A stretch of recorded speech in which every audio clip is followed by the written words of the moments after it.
Hello everyone, I'm Michael Serapio. Well, Pete Hoekstra has been Washington's man in Ottawa since April of 2025.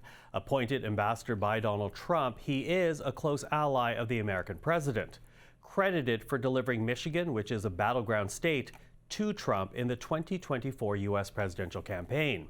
So, not surprisingly, because of his position and his connection to the White House, Ambassador Hoekstra's assessment of the Canada-U.S. relationship matters.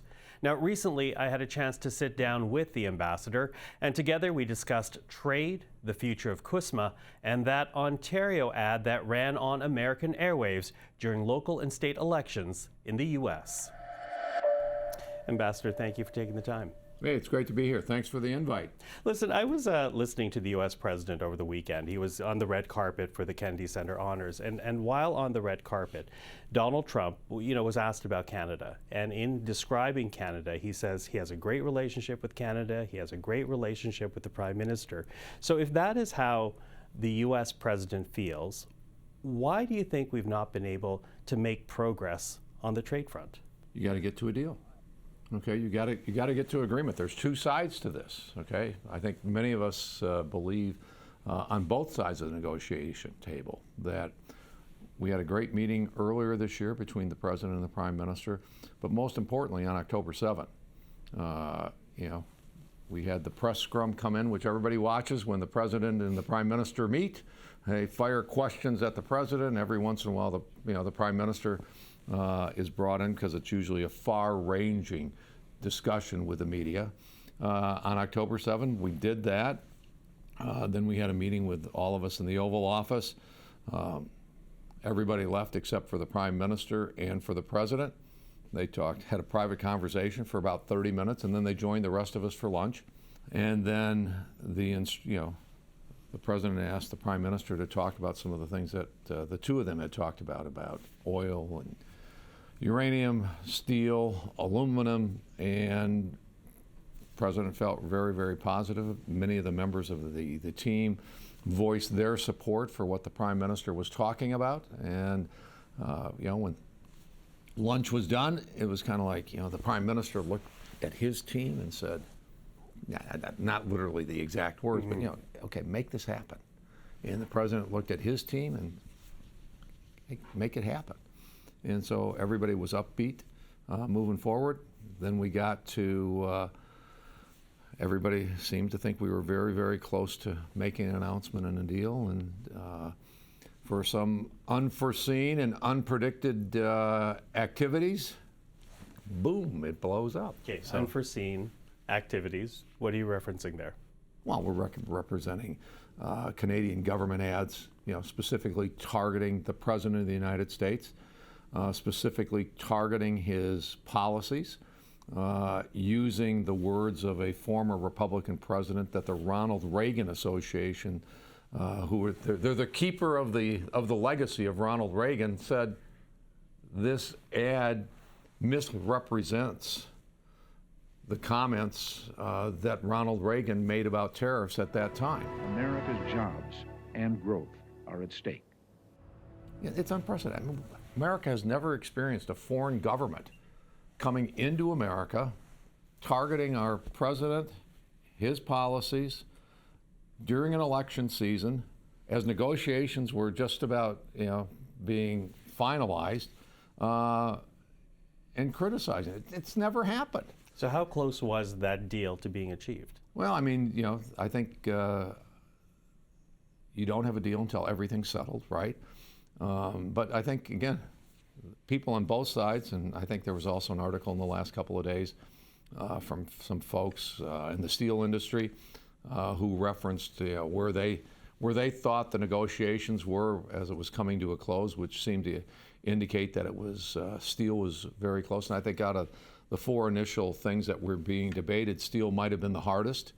So was it this? Was it that? It was more like something like this than, oh no, we're still miles apart, and it's going to take another 6 or 8 weeks to resolve it. I think most people were expecting, who were involved, the real possibility that we would have signed an agreement before America's Thanksgiving.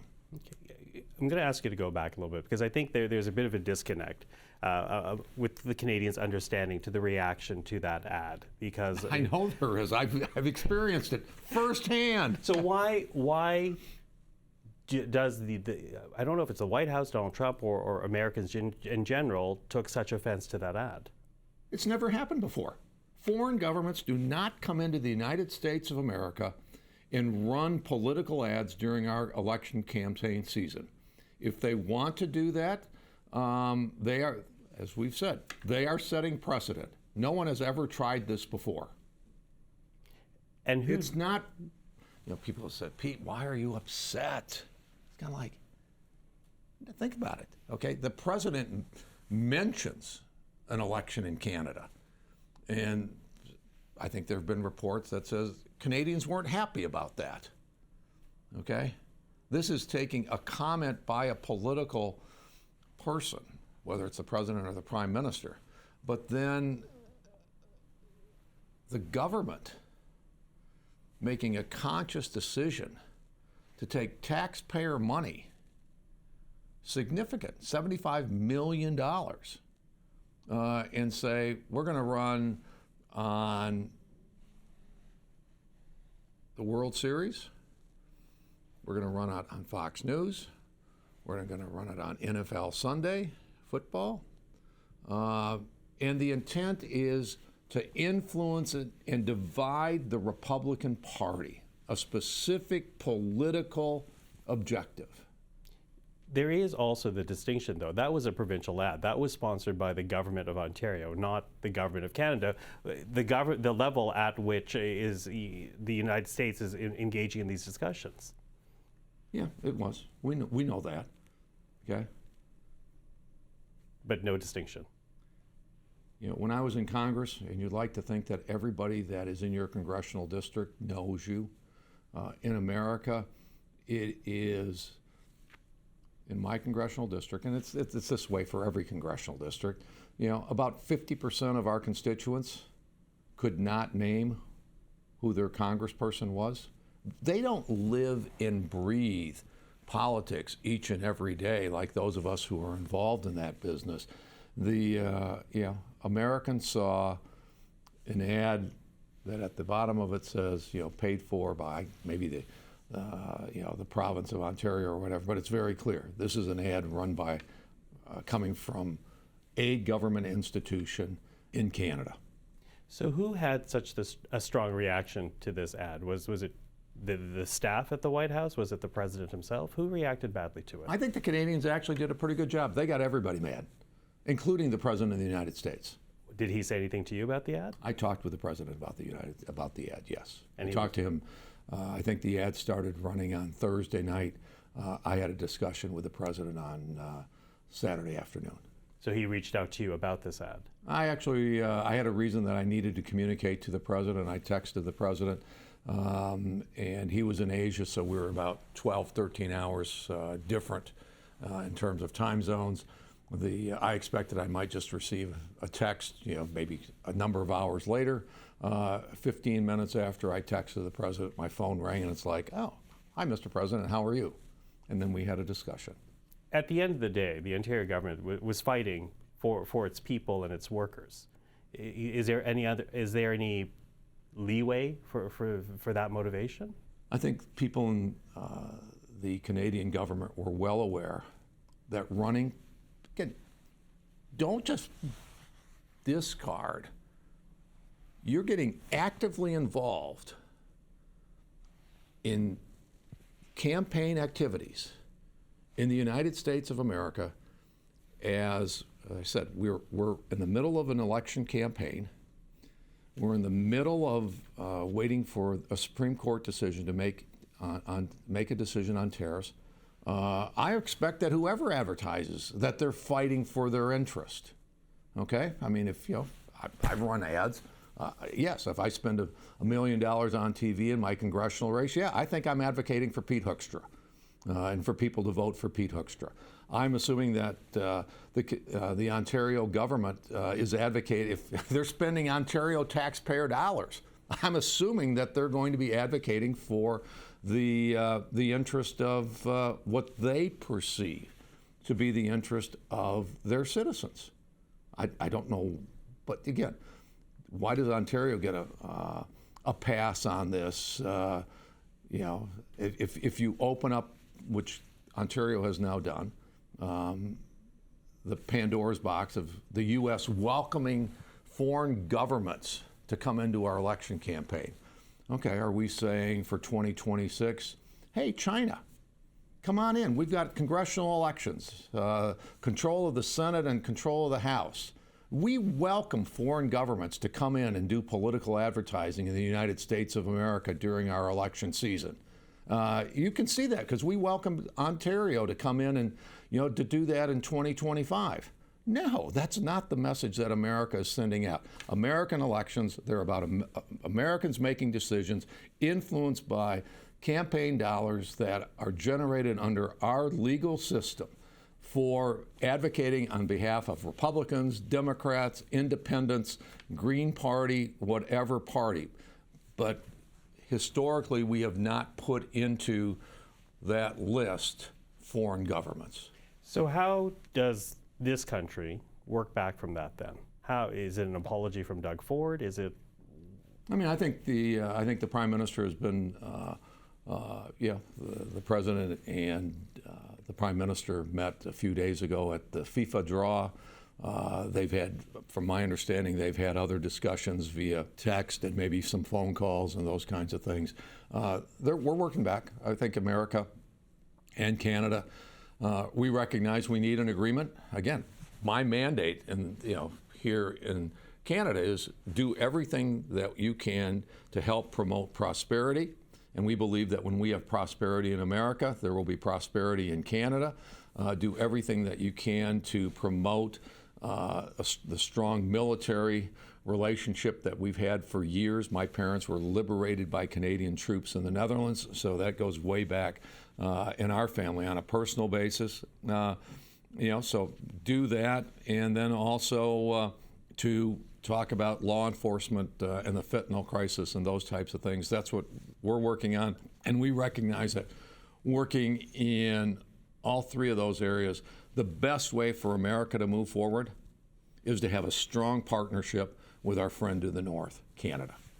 Okay. I was in the White House both times that the Prime Minister was there in the Oval Office, and I heard the President say that, America does not want things that it already does on its own, for example, automobiles. Mm-hmm. But then he goes on to say that he believes Canadians will be happy with the deal when the deal is reached with whatever comes out. So what does the President envision as being a mutually beneficial deal between Canada and the United States? I think and you'll also remember on autos, the President said, I want America to make autos and I don't know the exact words, but America to make autos and to make money making autos. And then he said, and I want Canada to do the same. So I envision an agreement that allows and permits and facilitates the entree of Canadian-produced automobiles and automobile parts into the United States. There may be caps, there may be quotas, and there may be probably would be some level of tariffs, because that's what we're doing with every country in the world is getting, it falls under this regime of tariffs and those types of things. And then you just look to the future, okay? The President talks about energy dominance, not of America, of North America. Think of what we could do together to bring and make sure that North America is energy dominant. I think the President and I think the Prime Minister has talked about the same thing. One death of a Canadian or an American to fentanyl is one too many.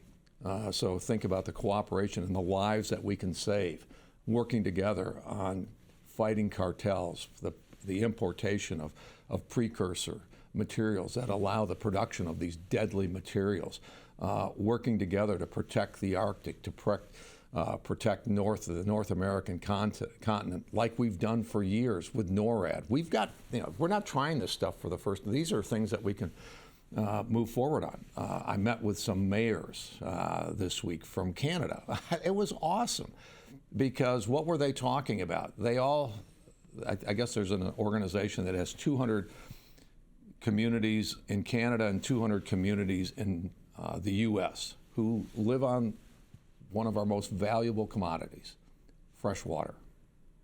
And they're in there and they're saying, and what we all know is that fresh water is the oil in 20 years. It'll be as magical, powerful, and important in 20 years as what oil is today, because industries need it, we need it, people need it, ag needs it, and all of these kinds of things. And these mayors were talking about, we want to work with you guys, okay? Because as that happens, there will be threats to fresh water. And when I was in Congress, we worked on a whole bunch of issues together with Canada to protect the quality and improve the quality of that freshwater asset that we share. But to get there will have to be an acceptance on Canada's part that the auto industry will never be what it once was here? Didn't say that. The president didn't say that. But if you're talking quotas, you're putting a limitation on what is available here. Well, right in now Canada. we're importing, depending on the year, we import somewhere between 200,000 and 400,000 more cars from Canada than what Canada buys from the United States. Okay, president didn't say scale that back or whatever, but what the president wants production in the United States, and Canada's not our biggest issue on autos. Okay, but I think does it mean that it's unlikely that Canada's going to be producing 600,000 or 1 million cars more per year that are exported to the United States than what they import from the United States? Yeah, that's probably a fair assessment.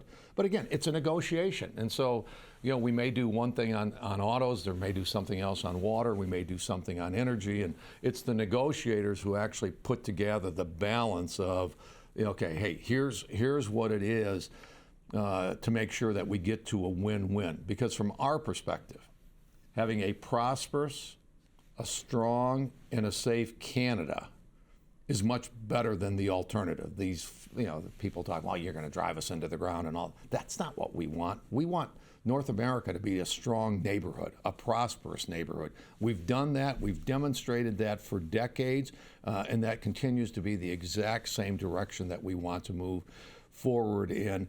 And there's, as we go through the negotiations on USMCA, it's great that we're doing it, because there are so many different opportunities out there that we didn't anticipate 7 years ago that provide huge opportunities for us to work together and to grow the relationship. AI, energy, water, as I talked about, rather than, we've got all these problems and, we got to fix this and fix that or take care of that.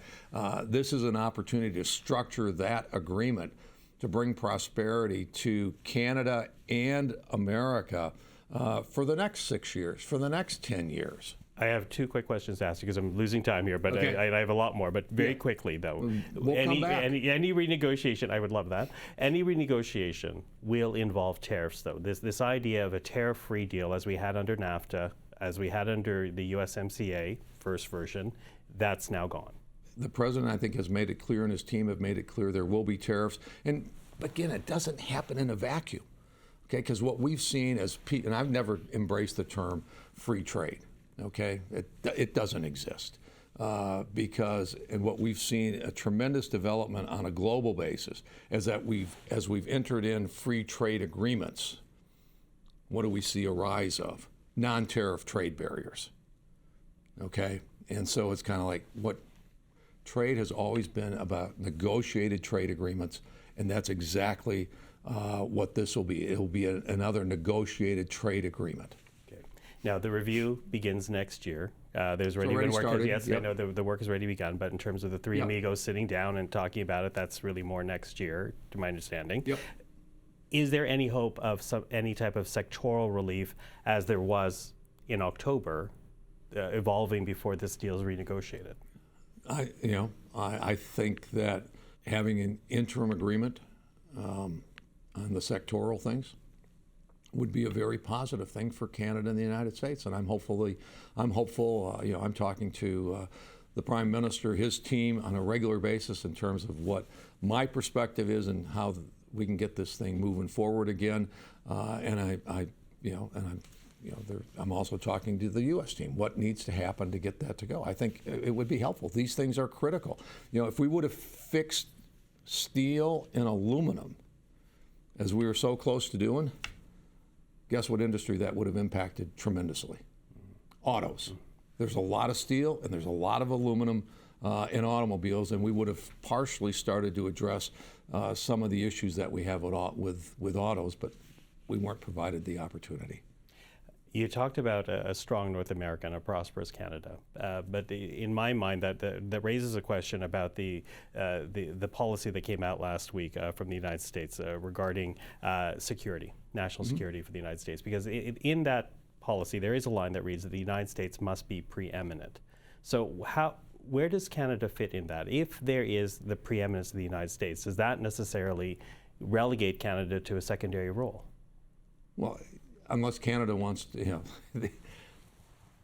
Canada is not going to be I think it would be difficult for Canada to become the preeminent military power and economic power in the world, okay? I think what this says is we want America and our close allies, and we have no closer economic ally or a military ally than Canada. And so for us to achieve our objective in terms of being preeminent, I think what you've seen and what we've demonstrated over the last number of decades is that happens when we have a great relationship with Canada on those issues. And then it's Canada's responsibility to say, yeah, we see that same future going forward. I mean, give you an example.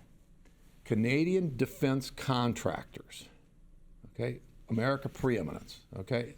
Canadian defense contractors, when they bid on American defense projects, they are categorized and they bid as American contractors, American suppliers. So a company in Toronto who builds parts for our Defense Department, when they bid for that contract, they're allowed to bid because when they send in the bid, it's as if it came in from a company in Detroit.